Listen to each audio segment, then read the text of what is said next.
But looks like we got Andrea calling in here. I'll get out. Andrea, how you doing? Hey. Welcome to the show. Hey, thanks for having me on. How you guys doing on this lovely Friday? We're great. Now, I'm a little late to the party on this, but are you in Brooklyn or Salt Lake City these days? What are you kidding me? I've been in Brooklyn for the last month and a half. No, I just didn't know if it... No, I have some side bets around the building of how long you would last. I knew you were here. I knew you drove. I was on the air when you were driving and you called in. We have faith in you. You know, you might be partially right on your bet. I am moving to Queens on Tuesday. Wow. Going to Queens. Andrea from Queens. The Queen of Queens. Why not? That's an improvement over Brooklyn, isn't it, Jimmy? Being from a Long Island guy. You know, Brooklyn sucks. When are you guys Queens? meeting? Hey. No.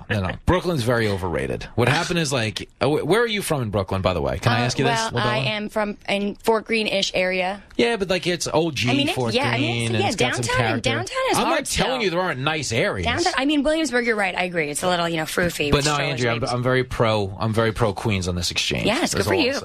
Andrea, we're doing a follow-up here, and I think you were around yesterday. Maine officials deny the request from People for the Ethical Treatment of Animals to erect a gravestone in memory of a truckload of lobsters that died in a truck crash. Does that surprise you, Andrea? In a certain way, it does that we're not memorializing just the sheer loss of food product. Yeah. I think is really unfortunate. Thank you.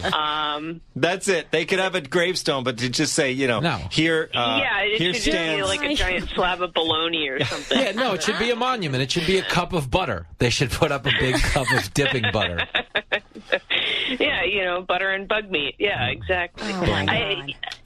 PETA's they've jumped the shark, and or whatever tofu option that they would have for their particular, analogy. They're totally out of control. They're just trying to get media attention. They just make themselves look more and more ridiculous as time goes on. It is true. You can't even say jump the shark anymore because that presupposes the idea that you have the sharks in a cage. Did you see what happened to the Rock? He went to the Oh, that drove me crazy. He went to the aquarium. Mm-hmm. He took a picture of him and his kids with the beluga whales behind him, so beautiful in the tank. And all of the comments in his Instagram feed, this shows you how knuckleheaded people are. You're young people, Jamie. But it's your generation. Well, honestly, I was going to say that to you. Like, when you make cuckoo accusations like that, like, the meaning for the cause is lost. So even if they came up with... they did this recently, Peter, with those crackers, the animal cracker box. I was like, those crackers, wow. Remember how upset they were because the animals were behind bars on the cracker box, so they made them... remove them from the bars. So that was real? Yeah, they made them yonder free in the green pastures because they were upset for these animals. Really? I know. That's what you're upset about. And now in the fall... Stop it. Praise the fallen lobsters like it's heroes? Come on. Yes. How about this? Speaking of millennials, a third of millennials haven't read a book. Only a third. Actually, I'm not even holding the story in my hand. Is it only a third or... Have you read the story, speaking of reading, Tom? Yeah, Tom doing this story about people who don't read. It's just looking at the pictures. Let me do a Google search. I'm going to look up the numbers when we go to the break to make sure. But it is a shocking number of millennials have not read a book in some time. When was the last book you read? We'll start with Jimmy. I was going to say 1/3 of millennials haven't read a book in the past year. The other 2/3 read the Fortnite gaming manual. That's the only thing they read. The last book I read for real, was definitely this summer.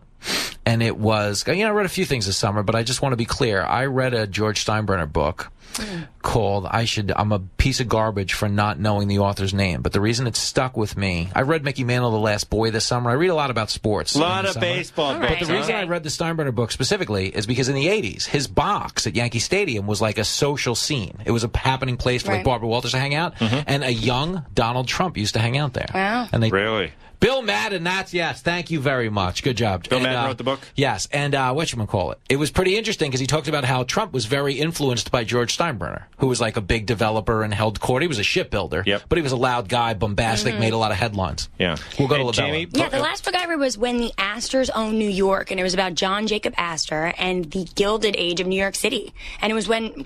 bourgeoisie was coined, actually. That was the last book I read, You guys like a bougie book. You like reading and I'm a millennial, so I read. Huh? I also read Follow That Car by Jimmy Fallon. Follow That Car, that's great book. And Mean Dads for America, that too. Oh, Mean Dads for Better America is out in paperback now. So, Andrea, last book you read?